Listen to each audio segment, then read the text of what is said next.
Hoy nos hemos reunido para hablar de un tema sumamente importante e interesante para nosotros como docentes, el cual es la mediación pedagógica.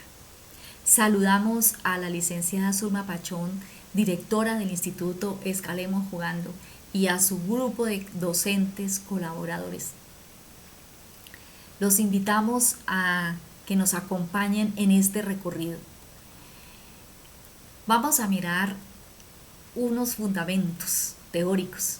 Empezamos por esta frase de Lipton que dice: desde el momento de la concepción, las condiciones del útero moldean el cerebro y establecen las bases de la personalidad, el temperamento emocional y la capacidad del pensamiento lógico del niño. ¿Qué responsabilidad de los papás? Papá y mamá le aportan al niño todo ese conjunto de herencia que traen y que en un acto de amor lo conciben. Ese niño es el que después llega a nuestras aulas. Los papás ponen toda su confianza en nosotros para que junto a ellos continuemos con esa formación que se desea, el formar unos seres integrales, unos seres que puedan vivir en la sociedad, que le aporten a la sociedad. Francisco Gutiérrez nos dice: educarse es impregnar de sentido la práctica de la vida cotidiana. Nosotros estamos en un contexto y aprendemos de todo lo que nos rodea. Y todo aquello que va adquiriendo un significado o un sentido, eso es lo que va quedando en la mente y en el corazón de nosotros, de los seres humanos. Mahatma Gandhi nos regala esta bellísima expresión: tus creencias se convierten en tus pensamientos. Tus pensamientos se convierten en tus palabras. Tus palabras se convierten en tus actos. Tus actos se convierten en tus hábitos. Tus hábitos se convierten en tus valores y tus valores se convierten en tu destino. Hay una enseñanza de principio a fin. Cómo ese conjunto de creencias que vienen de generación en generación van traspasándose a la siguiente generación, y esas creencias pasan a formar parte del gran conjunto de pensamientos, y los pensamientos son los que los traducimos luego en las palabras, y después de las palabras vienen nuestras actitudes o nuestras actuaciones, y de esas actuaciones podemos pasar o no a los hábitos, y los hábitos son los que se nos convierten en valores, y los valores son los que van definiendo la persona. Finalmente, de Asman nos rescatamos: cuando alguien aprende algo nuevo, se produce una reconfiguración de todo su cerebro-mente en cuanto sistema dinámico. Nosotros no somos estáticos, nosotros estamos en continuo aprendizaje y vamos adquiriendo unos conocimientos, unos saberes, y en la medida en que vamos profundizando, que vamos interrelacionando todos esos saberes, pues va reconfigurándose lo que ya se tiene en la estructura cognitiva. Entonces nos hacemos una pregunta: ¿para qué y cómo educar? Tenemos una gran razón y una gran misión. Tenemos que educar para la incertidumbre. Como todo no lo sabemos, nos interrogamos.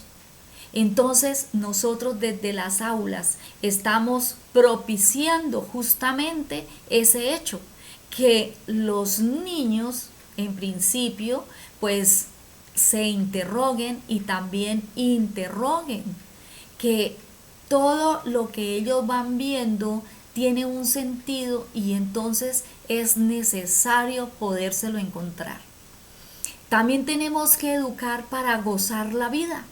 Cada una de las etapas del ser humano tiene sus propias características y es importante, como se dice, entre comillas, quemar cada etapa de la vida y que vivamos en el aquí y en el ahora y que disfrutemos y también nos interesemos por las cosas sencillas, por las cosas que están ocurriendo a nuestro alrededor y no estar como con esa mirada de cuando yo tenga, cuando yo sea, cuando yo haga y dejamos de gozar de lo que tenemos en el momento. Y a los niños hay que ayudarles a que justamente aprendan eso, a gozar y a agradecer lo que se tiene.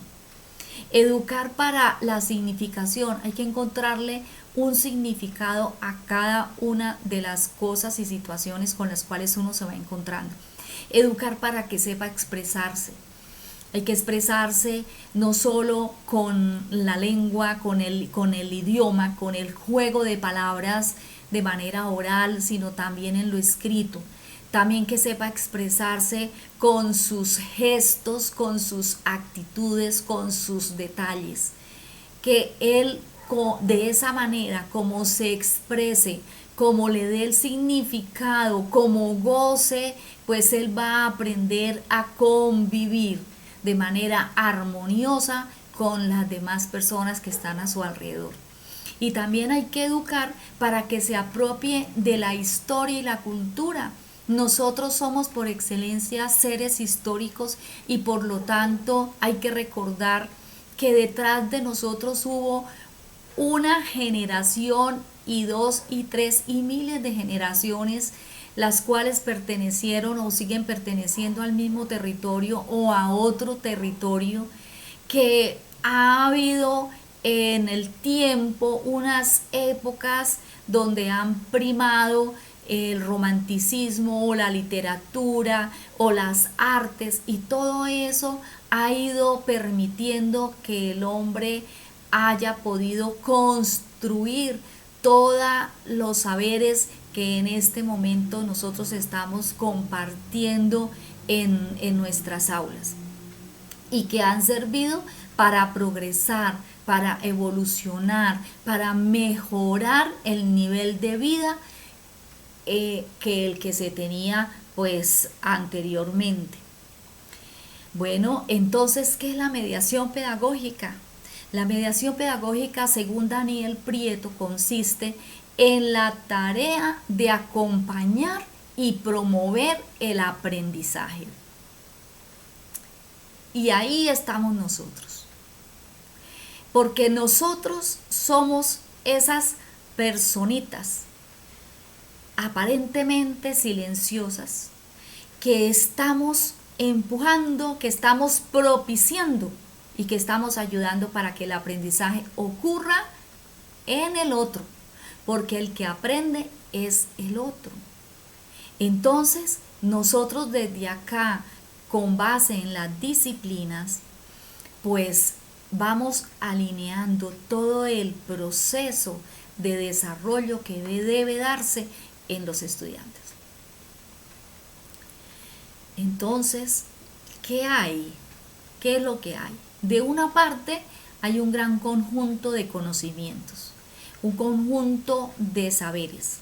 En la forma como tenemos nosotros organizado es a través de unos planes de estudio y unas disciplinas como fragmentadas, como separadas. Y entonces lo que hemos estado tratando de hacer es que ojalá logremos integrarlas de tal manera que sean aplicadas, que veamos la relación estrecha y cómo cada una de ellas está aportando lo que le corresponde.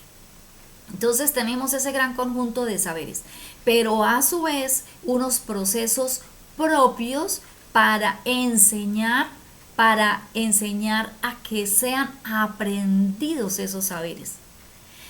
Y cuando se conjuga los conocimientos, con esos procesos, con esas habilidades y actitudes que nosotros queremos que ellos aprendan, va ocurriendo que en ellos se va produciendo una realización humana. Y todo esto conjugado es lo que le da sentido a la vida.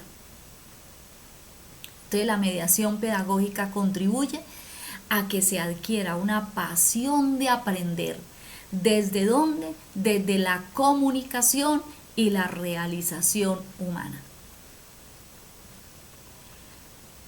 Nosotros con todo lo que desarrollamos queremos encontrar al final un producto, una palabra como muy técnica, pero ese producto no es cualquiera, es un producto de tipo pedagógico, donde hay una personita que se llama estudiante, que pertenece a un contexto que se ha desarrollado en ese contexto, no solo del lugar donde se desenvuelve en casa, sino lo que viene a encontrarse con esos otros mundos que son sus otros compañeros en el aula de clase o en el acto educativo.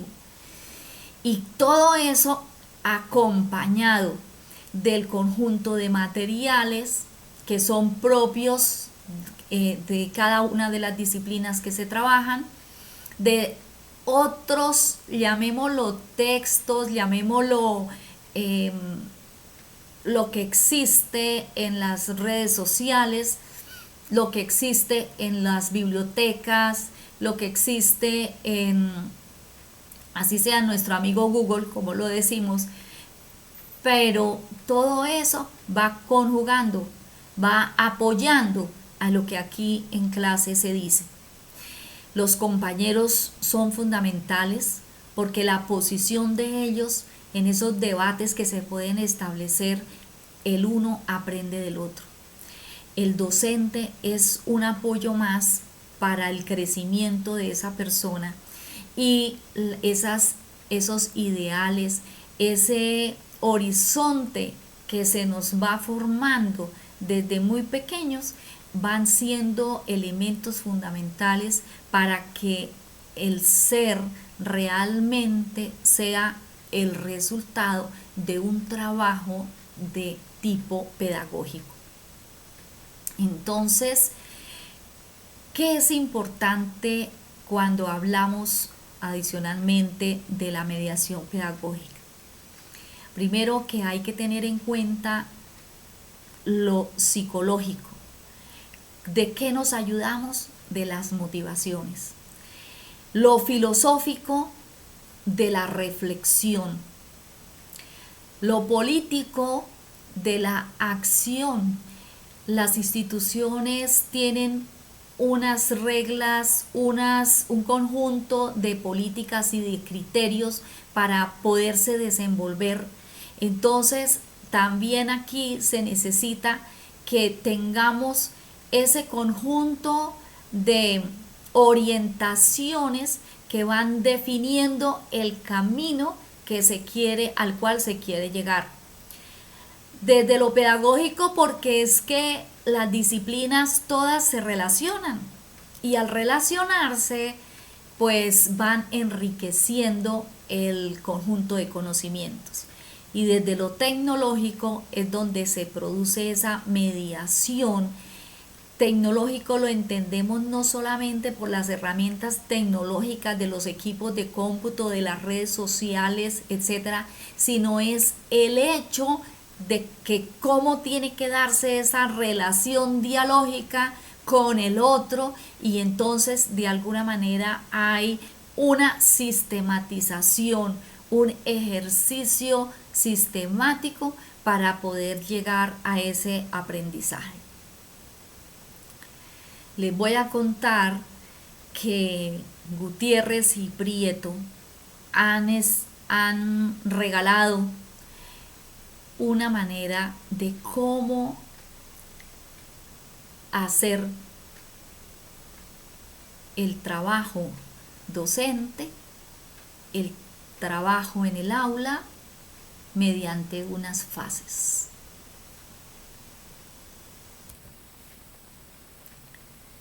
Elaboramos un mapa conceptual con las ideas de ellos cuando nos hablan de la mediación pedagógica y nos dicen que se puede hacer desde tres formas: tratamiento desde el tema, por tratamiento desde el aprendizaje y por tratamiento desde la forma. Vamos entonces a hablar de cada una de ellas. El tratamiento desde el tema. ¿Cómo? Hay que ubicar el tema. Es importante que los estudiantes sepan a dónde queremos llegar. Por eso la frase, quien no sabe a dónde va, es posible que no llegue. Esa ubicación temática le va a dar una visión global y luego de manera particular.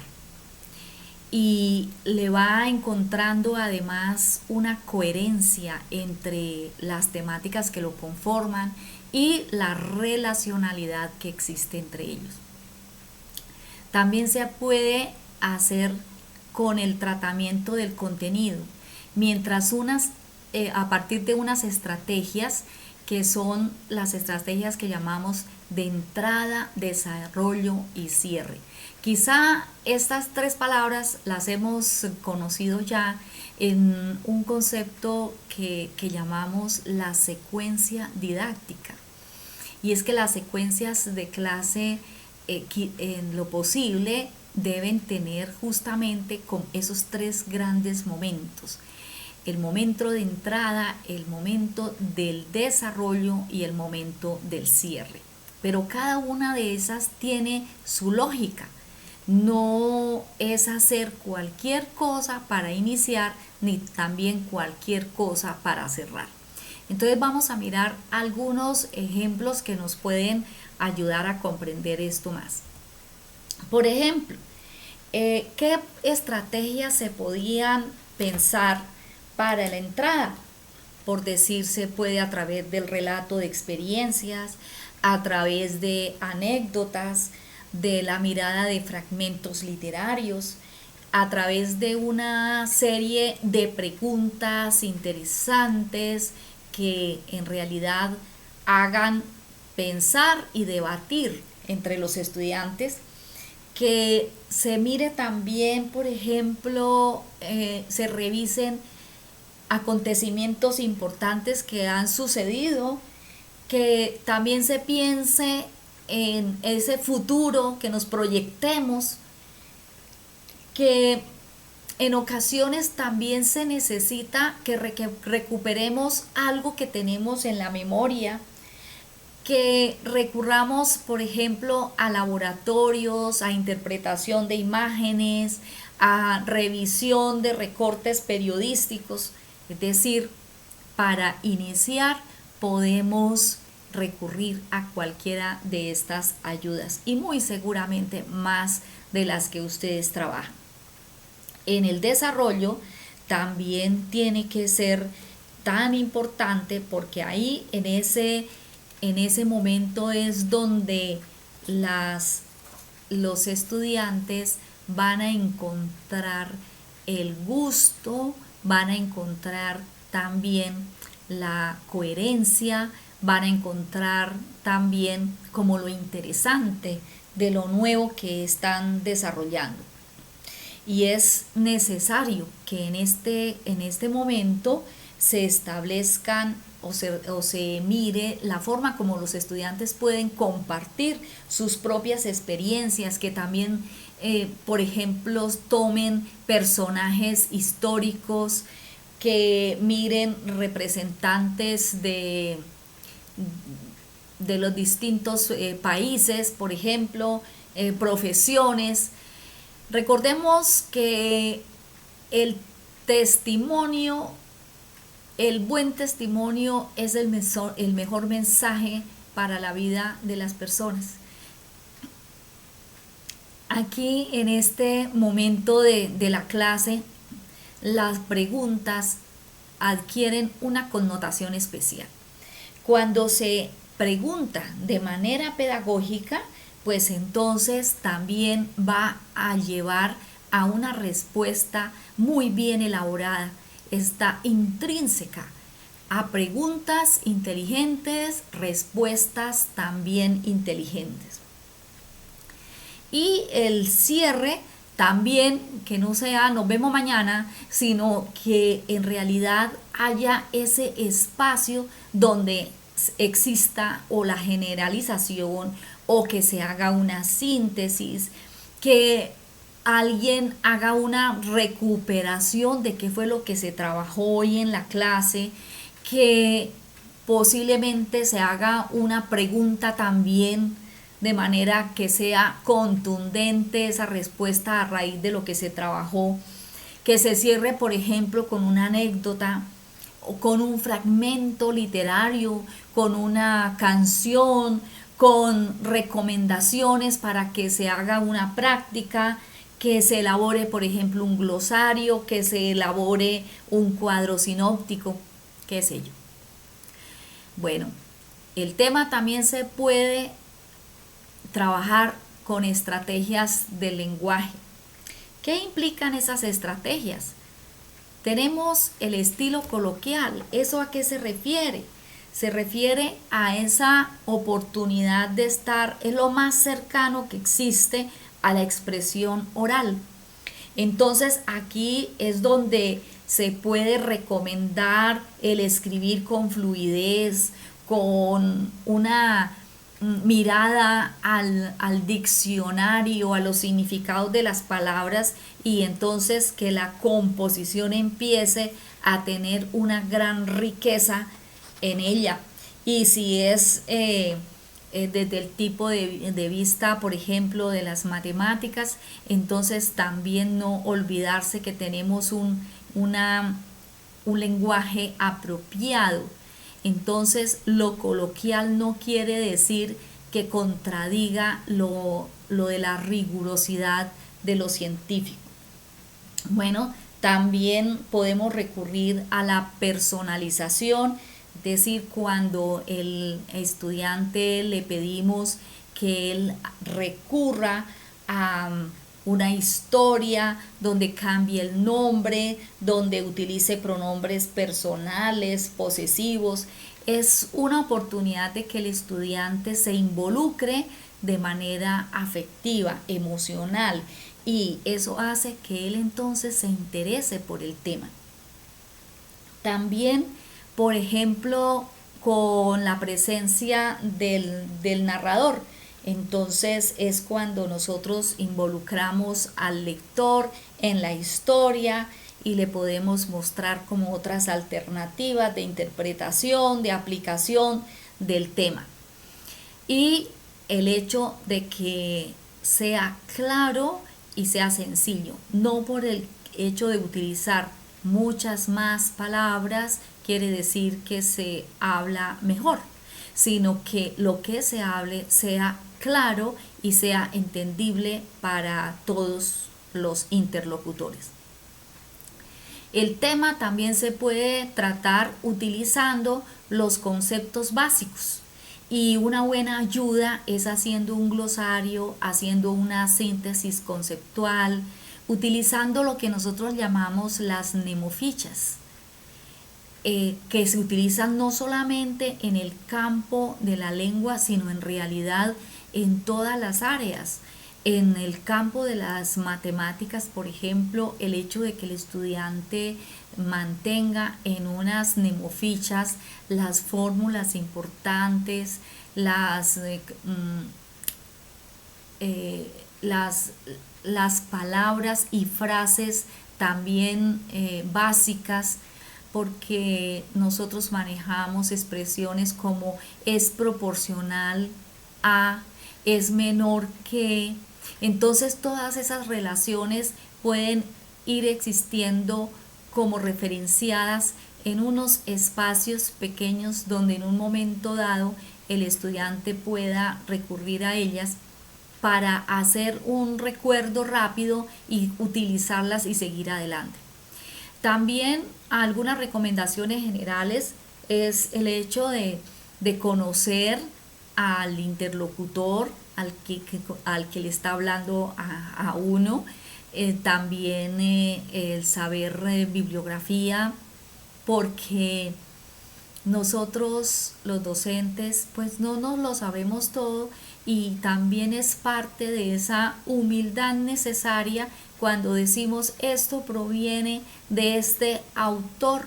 Importante que si usted quiere saber más de ese tema pues lo pueda abordar, e inclusive esa persona ha podido a su vez recurrir a otros autores, y entonces eso le va dando a uno unos caminos, una ruta para ir entendiendo el cómo llegó esta persona a dar esas conclusiones, y también pues los distintos recursos con los que se cuenta.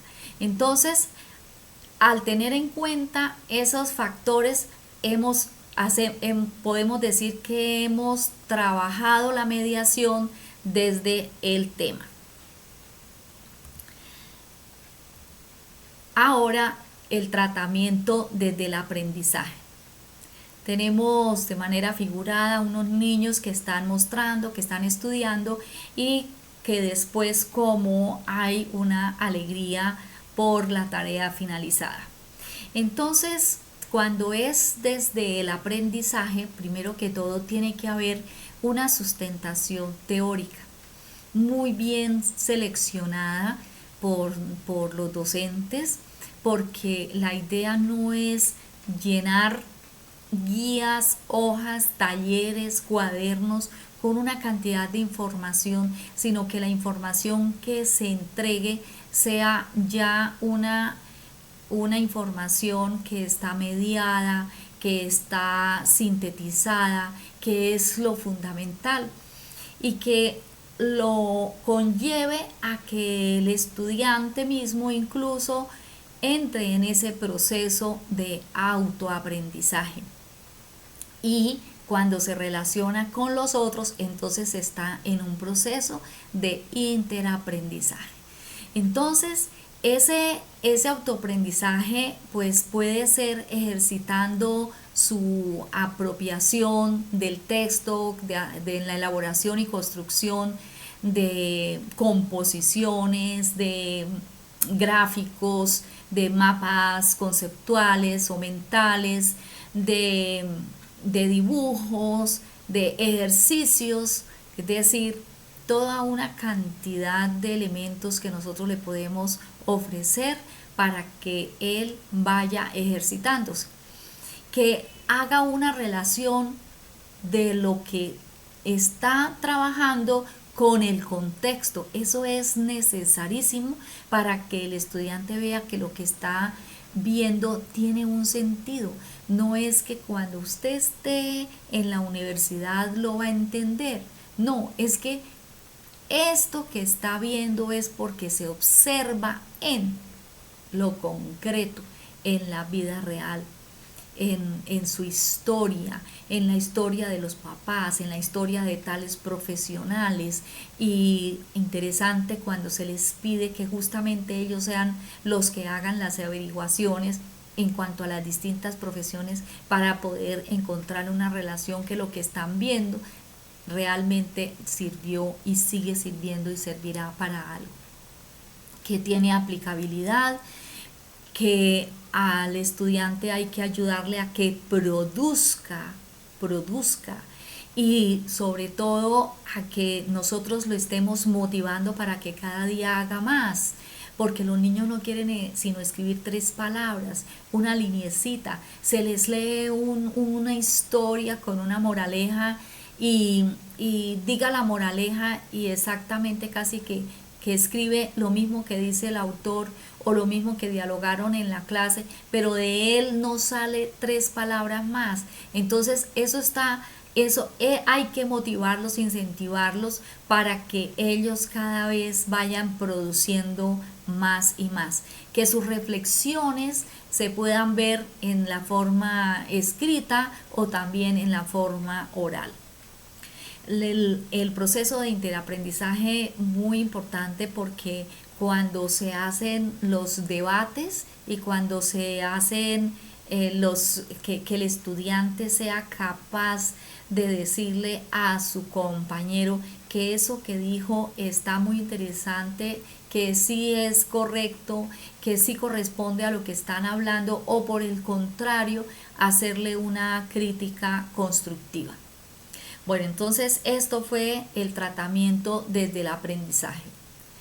El tratamiento desde la forma. Hay que considerar en últimas que cada uno tiene su manera de aprender, y al mirar como cada uno tiene su manera de aprender, entonces nosotros tenemos que hacer un diagnóstico, una mirada de cuáles son esas características de los niños que llegan a nuestras manos para poder elaborar esos esquemas de trabajo muy apropiados para esos niños y no para otros.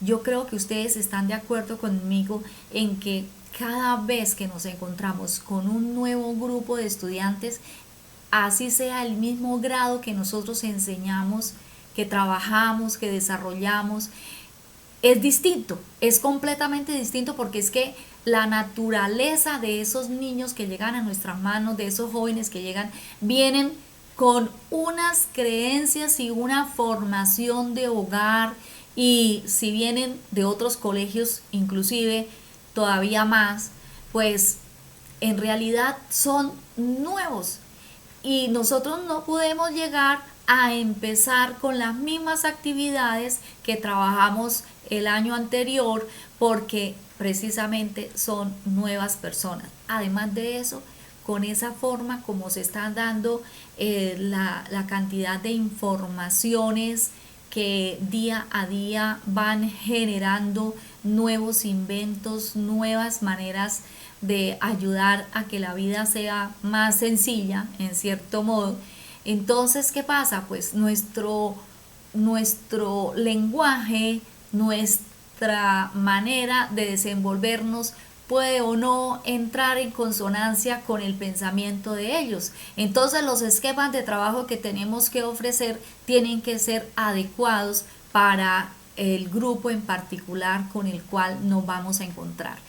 E importante esos primeros mensajes que nosotros les damos a los niños. Hay un dicho que dice, comillas, que el mico sabe en qué palo trepa. Sucede que los niños lo miden a uno y empiezan a ver cuál es la forma como actúa, cuál es la forma, o sea, como buscándole el lado para precisamente de pronto o no hacer las cosas como tienen que ser, o desnormalizar el trabajo del grupo.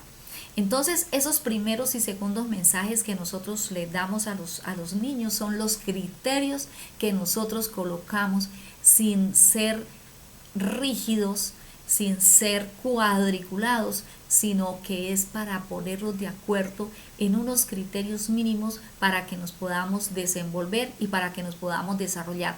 Y cada disciplina tiene su manera de trabajo. Por eso es que los mismos estudiantes identifican cuál es el área que les parece difícil, cuál es el área que les parece fácil. Y todo depende de, primero, cómo viene su proceso de construcción de persona, y en segundo lugar, ese contacto inicial que tuvieron para iniciar ese contacto inicial con su profesor. Bueno, entonces ese esquema de trabajo tiene que establecer unos elementos que incluyen unos objetos que vienen a ser un soporte, y ese soporte tiene que ver con el ambiente, con lo que se requiere y también con la dinámica que tiene que producirse en el aula. Como estamos hablando que es un tratamiento desde la forma, resulta que aquí es nuestra oportunidad para trabajarles lo estético a los estudiantes y ayudarlos para que sus producciones sean limpias, sean bien ubicadas, que también la gama de colores sea agradable, que aprendan y reconozcan las distintas texturas, que aprendan a expresarse y cómo a través de sus gestos están mostrando sus distintas emociones, que de acuerdo cómo se tienen que ubicar, cómo se tienen que parar, cómo se tienen que mover, porque recuerden que nuestro compromiso también es el trabajarles la formación física, el hecho de su vestido, de cómo deben presentarse a la institución, que es con un uniforme y el uniforme tiene unas características y además de eso los otros detalles que son necesarios para que aprendan a convivir en una sociedad, las palabras que se pronuncian y el cómo resuelven los conflictos, el cómo ellos pueden a seguir un debido proceso para todas las reclamaciones de sus derechos, pero también el cumplimiento de sus deberes. Entonces, cuando la mediación viene desde la forma, está construyendo lo estético, lo ético del ser humano. Y si vamos a mirar, hay unos ejercicios interesantes relacionados con la actuación, con la elaboración de poemas, con la expresión artística. Entonces, aquí estamos también siendo mediadores para que esa construcción, esa valoración de las dimensiones se vayan ajustando a los propósitos de la institución. Vamos a ver un ejemplo. Escogimos este fragmento que se llama El poder de la conciencia colectiva. Dice así: un agricultor tenía el mejor cultivo de maíz. Cada año llevaba su maíz a la feria del estado donde lo galardonaron. Un año un periodista lo entrevistó y se enteró de algo interesante acerca de cómo cultivar su maíz. El reportero descubrió que el agricultor compartía su semilla de maíz con sus vecinos. ¿Cómo puede darse el lujo de compartir sus mejores semillas de maíz con sus vecinos cuando están entrando en competencia con la suya cada año? ¿Por qué lo hace, señor?, preguntó el reportero. El granjero respondió: porque el viento recoge el polen del maíz maduro y lo mezcla de campo en campo. Si mis vecinos cultivan maíz inferior, la polinización cruzada degradará de manera constante la calidad de mi maíz. Si quiero cultivar buen maíz, debo ayudar a mis vecinos a cultivar maíz bueno también. Así es con nuestras vidas. Los que quieren vivir de manera significativa deben ayudar a enriquecer las vidas de los demás, porque el valor de una vida se mide por las vidas que toca, y aquellos que eligen ser felices ayudan a otros a encontrar la felicidad, porque el bienestar de cada uno está ligado al bienestar de todos. ¡Qué maravilla de fragmento! Bueno, ¿qué pasa aquí? La autora del fragmento ubica la situación en un contexto específico. En este caso, el cultivo de productos como el maíz. Entonces ahí hay una ubicación. Utiliza el estilo coloquial y sencillo. O sea, la oralidad es entendible, no está utilizando palabras raras. Utiliza el estilo coloquial y sencillo como estrategia del lenguaje, con fluidez y riqueza en la narración. O sea, sin embargo, esa combinación que hace que el fragmento a su vez tenga un carácter elegante. Desde la forma hay un cambio de ritmo. ¿Por qué? Porque cuenta la historia utilizando preguntas. favoreciendo el diálogo con los interlocutores. Al respecto, Gutiérrez nos dice: lograr la relación con el texto, interrogándolo y en muchos casos modificándolo, es la concreción del aprendizaje. Así la educación se pone al servicio de la vida y no del tema o de la disciplina. Bueno, entonces nos preguntamos ahora, ¿cuándo y cómo es posible utilizar el fragmento para dar sentido y construir significados? Porque nosotros leímos, comprendimos lo que decía ahí la historia, pero bueno, ¿qué más podemos decir? Bien, entonces, como se trata de un fragmento literario, es posible utilizarlo como estrategia, por ejemplo, para tratar el contenido, el cual se puede mirar a través de, si es de entrada, el momento de entrada puede ser para introducir el concepto, por ejemplo, si quiero enseñar el concepto de polinización, si quiero mirar ética y valores, si quiero mirar que se trata de una metáfora, etcétera. Si es para el momento del desarrollo, esa historia nos puede servir, ese fragmento nos puede servir para construir otros textos o productos a partir de ese texto original. Y si es para el cierre, pues nos sirve para analizar las relaciones con otros conocimientos paralelos, con ciencias, con biología, con lenguaje, con ética, con estética, con percepciones, con comunicación. Bueno, sucede que este texto narrativo invita desde un relato muy ameno, ¿no?, y sencillo, a que uno aprenda de manera distinta, es decir, a mirar con diferentes ojos y perspectivas. Por ejemplo, el biólogo puede remitirse a los procesos químicos y físicos que ahí ocurren, dando las explicaciones científicas de esos fenómenos que se evidencian en un cultivo. A quien le gusta la literatura o va a tratar la literatura puede referirse a la forma narrativa, por ejemplo, al tipo de lenguaje, a las indagaciones que ahí se expresan. El poeta de pronto puede encontrar en esa trama elementos para relaciones con el lenguaje metafórico, porque en realidad son evidentes las reflexiones de vida en comparación pues con los fenómenos naturales.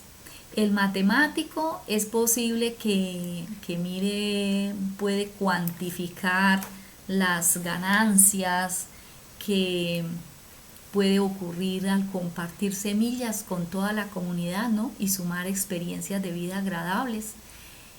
Estas también pueden ser analizadas por el sociólogo, porque hubo unas relaciones humanas ahí que se entretejieron.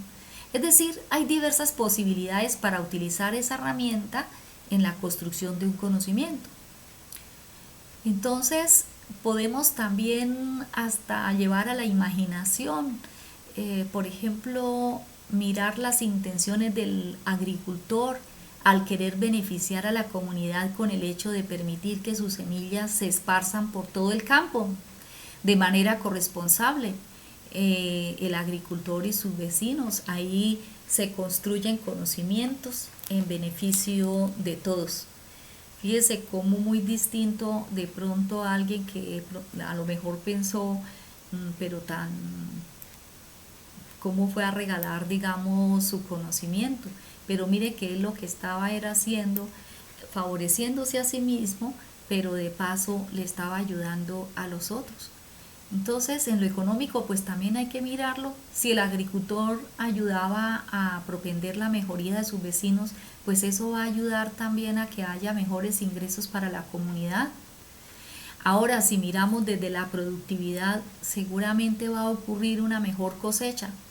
Desde lo social, pues ahí se está haciendo la práctica de la democracia, de la solidaridad. Desde lo ecológico, está mirándose el equilibrio del ecosistema, también la disminución del uso de plaguicidas. Desde lo comunicacional se está experimentando un sentido de pertenencia a una comunidad que lo acoge, que lo acepta de manera positiva.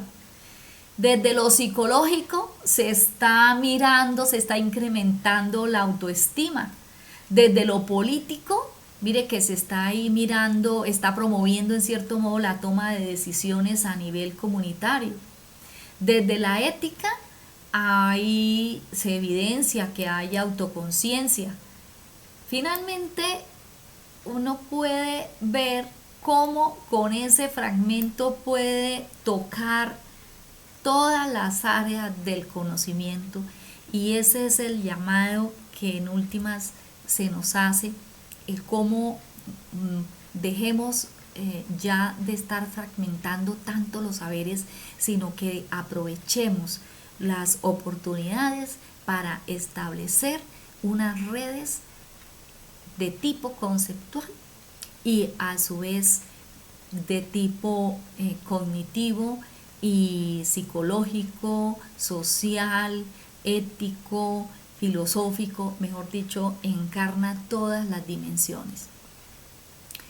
Ese fragmento se puede utilizar desde su tratamiento pedagógico para debatir, lograr acuerdos mínimos, porque toca elementos relacionados con las creencias, ¿no? Con los valores de los seres humanos. Esto da para un debate bien interesante en clase. Sirve como un proceso de autoaprendizaje. Cuando se encuentra significado, se analiza, se hace ejercicio también de autopercepción. Desde la forma, fíjense que aquí estamos viendo cómo desde lo ambiental está presentándose un escenario natural, que es el maizal, para referenciar la historia. Para dar tratamiento al contenido y como estrategia de desarrollo, pues se puede mirar desde los diferentes ángulos.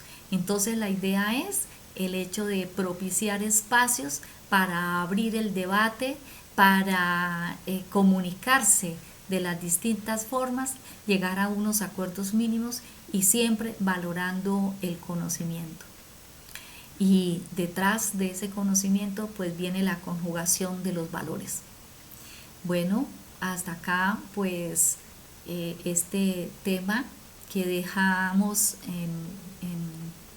en ustedes la posibilidad de seguir construyendo y de seguir reconociéndose como mediadores del aprendizaje de los estudiantes. Muchas gracias.